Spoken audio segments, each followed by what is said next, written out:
நான் முதல் முறையாக மதுரையிலேருந்து சினிமாவுக்குன்னு வந்த புதுசில் எக்மோரில் தான் நான் தங்கியிருந்தேன். மெட்ராஸ் எக்மோரில் தங்கியிருந்து அங்கேருந்து சான்ஸ் கேட்டு போயிருந்தேன். அப்போ எல்லாம் கொஞ்சம் திமிரு இருந்தது. சினிமானா என்னன்னு எனக்கு தெரியாமல் இருந்தது. அதனால் நான் எல்லா இடத்துக்கும் போனேன், வந்தேன், எல்லார்ட்டையும் சான்ஸ் கேட்டேன். ஆனால் யாரும் கொடுக்கல.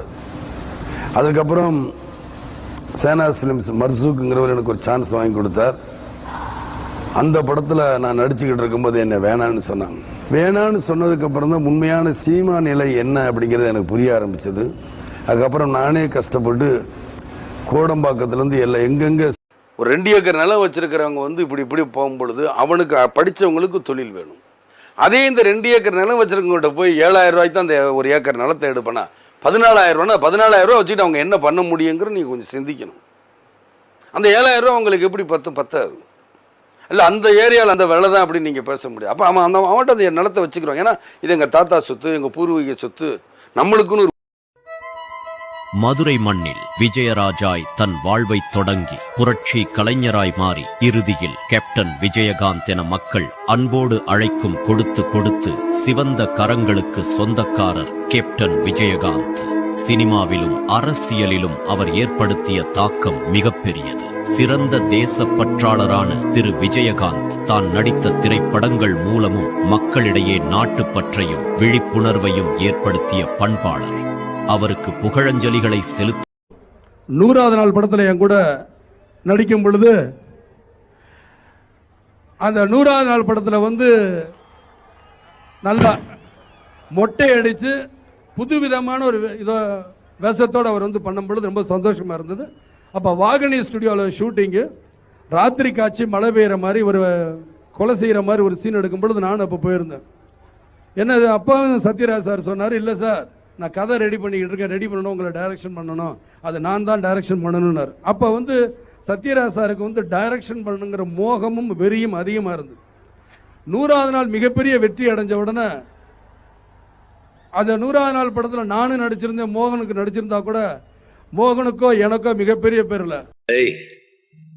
எதுவா இருந்தாலும் நேருக்கு நேர் நின்று மோதி பாக்குறான் உண்மையான ஆம்பளை. பொருளை செத்தா கூட நெஞ்சில குத்துப்பட்டு சாகணும்னு நினைக்கிற பரம்பரையில வந்தவன்டான்னா பாம் வைக்கிறது, போன்ல மிரட்டுறது, இந்த மாதிரி பூச்சாண்டி வேலையெல்லாம் எனக்கு தெரியாது. இந்த பார், இப்ப நினைச்சா கூட உன்னை ஒரே அடியில் அடிச்சேன். இன்னைக்கு நாங்க ஒரு சந்தோஷமான ஒரு வாழ்க்கை நடத்திக்கிட்டு இருக்கிறோம். அது உண்மையிலே யாருக்கு நல்லப்படுமே, அடிக்கடி சொல்லாதீங்க என் மனைவி சொல்லி சும்மா சொன்னா இது ஒரு 4 பேருக்கு எடுத்துக்காட்டா இருக்கட்டும், சொல்லாதேன்னு சொல்லாத. நம்ம என்னைக்கு இது சண்டை இல்லாமல் இன்னைக்கு இருக்கிறோம். ஏன்னா நான் இருக்கிற துறை அப்படி, சினிமா துறையில கிசுகிசுக்கள் அதிகமாக வரும். ஒரு மனைவி எப்படி அண்டர்ஸ்டாண்டிங், அது படிச்ச பொண்ணு. இன்னைக்கு அவங்களுக்கு என்ன இருக்கு, ஆகா ஒரு நடிகர் மனைவி நம்ம எப்படியோ இருப்போம் அப்படின்னு நினைப்பாங்க. அவங்க கிராமத்திலிருந்து வந்தோம். இருந்தாலும் கூட நான் செய்கின்ற அந்த உதவிகளுக்கோ நான் செய்கின்ற அந்த தர்மங்களுக்கோ எதற்குமே அவங்க தடை பண்ணதில்லை. அதெல்லாம் ஹாப்பியாக மாதிரி பிள்ளைகளை கேட்பேன், இப்படி போயிடும்டான்னு. இல்லை அப்போ உங்களால் என்ன பண்ணிக்க, அதனால நாங்கள் சம்பாரிச்சு நாங்கள் நாளைக்கு பெரியவனா உங்களுக்கு சம்பாரிச்சு காட்டுறோம். எப்படி நீங்கள் எங்களை ராஜா மாதிரி வச்சிருக்கணும், அதே மாதிரி நாங்களும் உங்களை ராஜா மாதிரி வச்சிருப்போம் அப்படின்னு சொல்லுவாங்க.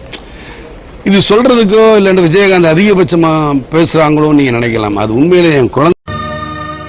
ஒரு நாளும் உன்னை மறவாத இனிதான வரம் வேண்டும், உறவாலும் உடல் உயிராலும் பிரியாத வரம் வேண்டும், விழியோடு இமை போலே விலகாத நீ அந்த வானத்தை போல மனம் படைச்ச மன்னவனே, பனி துளிய போல குணம் படைச்ச தென்னவனே,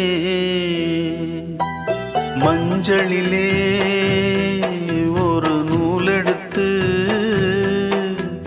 விண்ணுக்கும் மண்ணுக்கும் சம்பந்தம் உண்டுன்னு சொன்னது யாரு, அது மன்னவன் பேரு.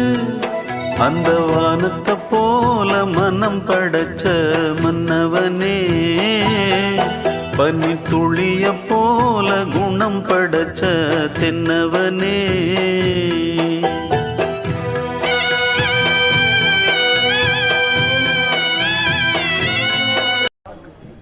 நீங்கெல்லாம் கேட்டது பிரகாரம் நேற்று இரவு கேப்டன் அவர்களுக்கு பத்மபூஷன் விருது மத்திய அரசு அறிவிச்சிருக்காங்க. எங்களை நேற்று